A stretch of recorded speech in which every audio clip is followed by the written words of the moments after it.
So the third section on the way and running. Anaya Joseph of Haiti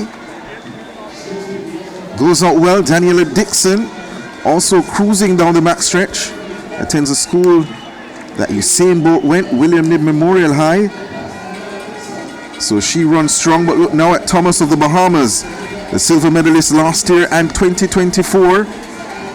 Looks comfortable at this point as they turn to head into the home stretch. It's Thomas of the Bahamas, Dixon of Jamaica, here top two. And they know that once they're in the top two, they're into the final. So they're conserving as much energy as possible at this point. But the strength of Kezra Thomas of the Bahamas is showing here. And she's putting on a show in the heats.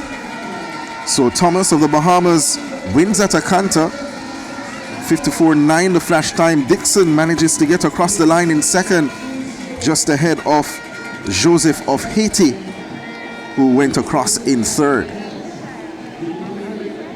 Yes, that young woman, Thomas, from Grand Bahama Bishop Michael School, she pulls away in the last 150 meters or so, just maintains her stride in the early going, just keeps pace with the pack, and then the last 150